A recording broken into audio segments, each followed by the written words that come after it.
He sold everything he had to give her a better future. But when he showed up to surprise her with flowers, she looked him in the eye and said, "I've changed, Daniel, and I can't pretend like I haven't." And right there, in front of her new billionaire lover, she walked away without even touching the snacks he brought her. But what happened 1 year later? Let me tell you a story that will break your heart and heal it again. Please don't forget to hit that subscribe button and turn on the bell for more stories. In the heart of Lagos, where the traffic never sleeps and dreams are built with bare hands, lived a humble young man named Daniel. By day, he worked as a mechanic in a small corner shop tucked between aging buildings. By night, he slept on a worn-out mattress at the back of that same workshop, because rent in the city didn't care about dreams or dignity. Daniel had no father to guide him and no family to lean on. But he had two things: his hands and his love for Grace. Grace was everything Daniel wasn't. She was soft-spoken, refined, and ambitious. A final-year student at a prestigious secondary school when they met, she carried herself with the elegance of someone destined for more. But while her dreams were big, her family's pocket was small. Her father, a retired civil servant, had passed years ago, and her mother sold fruits on the roadside to make ends meet. They met on a rainy day. Grace's umbrella had broken in the storm, and Daniel, walking home with his toolbox, offered to share his. They walked side by side, water splashing on their shoes, laughter warming the chill. That day, something sparked. And it never died. From then on, Daniel made it a point to stop by the fruit stall every evening. Sometimes to buy oranges he didn't need. Sometimes just to say hello. Grace liked his quiet strength, his simple kindness. They weren't from the same world, but their hearts spoke the same language. One evening, under the fading orange sky, she told him her dream. "I want to study accounting. I want to wear a suit, work in a bank, and take care of Mama." Daniel listened. He didn't have dreams like hers, not because he didn't want to, but because life had trained him to survive, not to hope. But that night, after she left, Daniel sat alone and made a decision. He was going to send Grace to the university. It sounded ridiculous. He barely earned enough to feed himself. But love can make a man move mountains.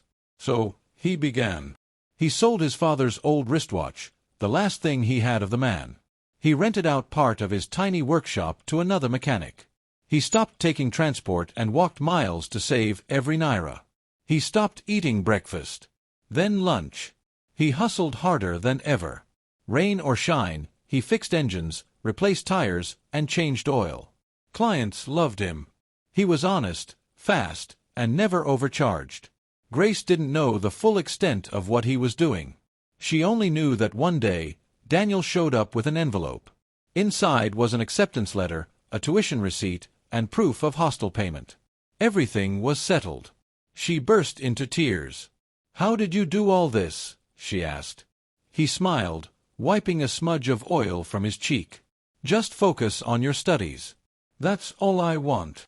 She hugged him tightly. "I'll never forget this, Daniel. Never." Her mother blessed him. Neighbors called him a good man. Even strangers who heard the story shook their heads in admiration.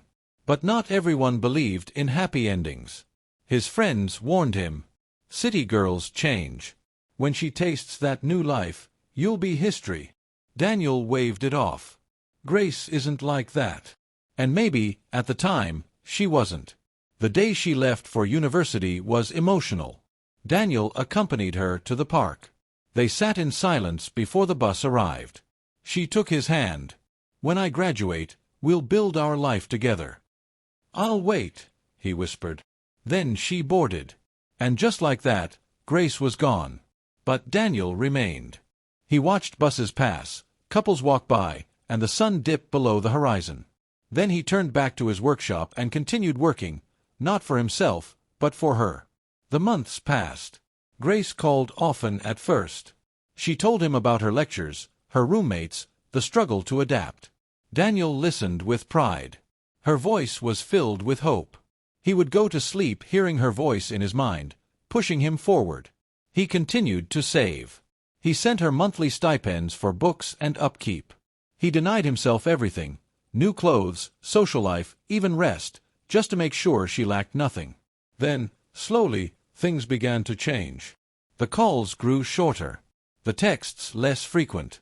"I'm busy," became her new phrase. Then 1 month she didn't call at all. When he finally reached her, she said, "Sorry, school has been hectic." Daniel didn't complain. He understood. Or at least, he thought he did. He continued working, sending money, waiting, believing. But what he didn't know was that Grace's world was shifting, and not in his direction. The girl who once cried in his arms, who once promised forever, was beginning to see a new version of life. One filled with air-conditioned classrooms, polished shoes, and people who didn't smell of grease and petrol. By Grace's second year at the university, Daniel began to feel like a shadow in her life, present but fading.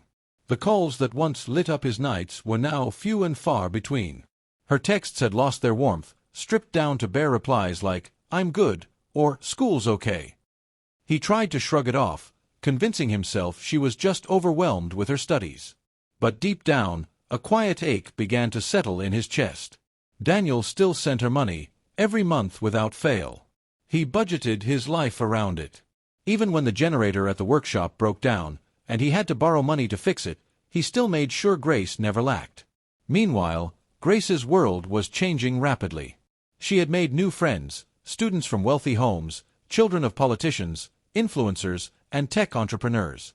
They spoke in accents, partied in rooftop lounges, and wore clothes that cost more than Daniel's monthly income. At first, Grace felt out of place. She would wear her simple clothes and sit quietly at gatherings, drinking soda while others ordered cocktails. But something began to shift. It started when she met Tiga, a confident, smooth-talking guy who drove a sleek Mercedes and claimed to be the youngest tech CEO in Nigeria. He wasn't just rich, he was powerful, and he made sure everyone knew it. Grace was introduced to him at a birthday party.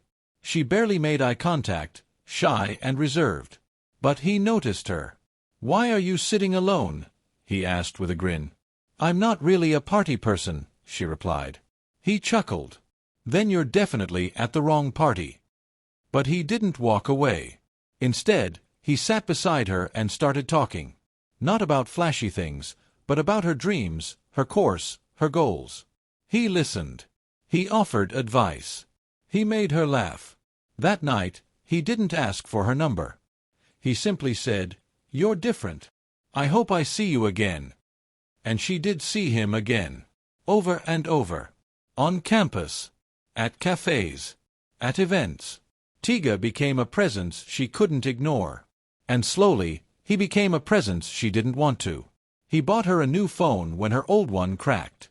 Sent her lunch when she skipped meals. Introduced her to a different life, a life without struggle. When Daniel called now, she answered with less enthusiasm. She had nothing to share that he'd understand. How could she talk about dinner at a high-rise restaurant when she knew he was probably eating Gary and groundnut after a long day in the heat? But Daniel never stopped trying. One weekend, he surprised her by traveling down to her university town. He wanted to see her face, hear her voice, and feel close to her again. He stood outside her hostel with a small bag of her favorite snacks and a bouquet of roadside flowers, cheap but thoughtful. She came out eventually, her face stiff with forced politeness. "Daniel, you didn't tell me you were coming." "I wanted to surprise you," he said, smiling. "I missed you." She looked down. "You shouldn't have." They sat at a nearby bench. Daniel spoke excitedly about a new contract he was bidding for, how he might expand the workshop soon, maybe even take a short business course to grow. But Grace barely responded. She checked her phone often, looking anxious. "What's wrong?" he asked. "Nothing. I have a meeting later." "A meeting? On a Sunday?" She nodded, but her eyes told a different story. That's when a black SUV pulled up to the gate. Tiga stepped out, dressed in designer sneakers and sunglasses. He looked at Daniel, then at Grace. A flicker of surprise crossed his face, but only for a second. Grace stood quickly. "I have to go." Daniel rose too. "Wait, who's he?" Grace paused. "He's just a friend." Daniel looked at her, really looked. She couldn't meet his gaze. "Grace, what's happening?" She hesitated. Then quietly she said, "I've changed, Daniel. and I can't pretend like I haven't." Daniel's chest tightened. "But I sold everything so you could go to school. I've been holding on for us." "I didn't ask you to," she said, too fast, too sharp. Tiga watched in silence. Daniel stepped back as if slapped. His hands dropped to his sides. "I see," he whispered. Grace turned away without another word and got into the car. The SUV pulled off, leaving Daniel standing alone in the dust, holding the flowers and snacks she didn't even touch. That night, Daniel sat in a roadside bar, staring into a bottle of Coke he couldn't drink. His heart felt like it had been hollowed out. But he didn't cry. Instead, he whispered to himself, "Let her go. If it's not you she wants, don't force her shadow into your light." The next morning, he returned to Lagos. And began again. Months passed. Daniel poured himself into his work. Day by day, bolt by bolt, he rebuilt not just engines, but his heart. Pain had shaped him, but it did not destroy him. He stopped checking Grace's social media. Stopped waiting for calls. He focused on building something for himself. An idea had been forming in his mind, a mobile auto repair service that catered to busy professionals who couldn't leave their offices or homes to fix their cars.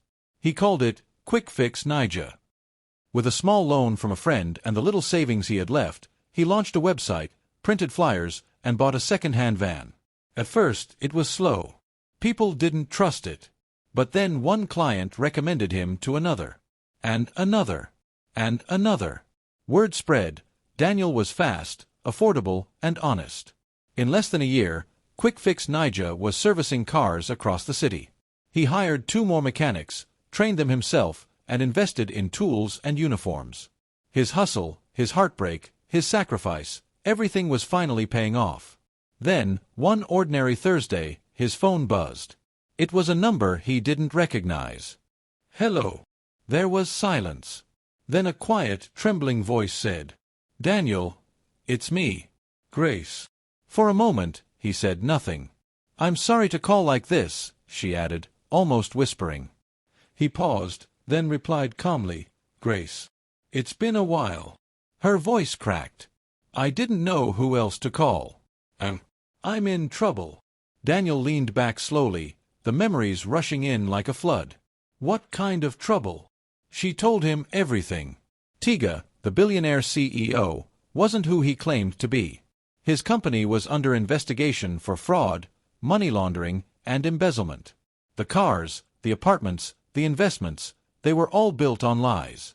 The government had frozen all his assets. He was arrested. And Grace? She had been living in one of his properties. Within a week, she was evicted. Her name was dragged into blogs, tabloids, and social media, painted as one of the many gold diggers caught in the web. "I have nothing," she said. "No money. No home. My friends disappeared. My mom is sick, and I don't know where to turn." Daniel closed his eyes for a moment. "I'm sorry to hear that." She sniffled. "I know I hurt you. I chose wrong. I was stupid. I was greedy. You gave me everything and I left you for nothing. Please. I'm not calling to ask for money or help. I just needed to say I'm sorry." There was a long silence. Daniel finally spoke. "You broke me, Grace. Not just my heart, but my belief in people. But I healed. And I became someone I'm proud of." Tears fell freely from her eyes. "You should hate me. I hate me." "I don't hate you," he said softly. "I thank you." She was confused. "What? If you hadn't left me, I would have spent my whole life trying to save someone who didn't want to be saved. I used to think you were my future. But now I see. You were the fire that forged me." There was nothing left to say. She whispered a final apology and ended the call. Daniel sat there for a while, breathing deeply. Then he picked up his laptop and continued working on a proposal for a corporate partnership. 2 weeks later, Quick Fix Niger was invited to an innovation summit sponsored by a major automobile brand. The theme? From streets to strategy, grassroots entrepreneurs who are changing Nigeria. Daniel was one of the keynote speakers. Wearing a crisp blazer and polished shoes, not to impress, but because he had earned it, He stood on the stage in front of hundreds. His story was raw, real, and inspiring. He spoke of heartbreak, struggle, betrayal, and triumph. People clapped. Some cried. His story was shared online. Media outlets picked it up. A video of his speech went viral. Among the viewers was Grace. She watched from a crowded public bus, earphones in, tears falling freely. She wasn't angry. She wasn't bitter. She was just broken. And Daniel, he didn't look back. He didn't post cryptic messages. He didn't gloat. He just kept building. One life, one business, one future. Because sometimes the ones who hurt us the most are the ones who push us to become what we were always meant to be.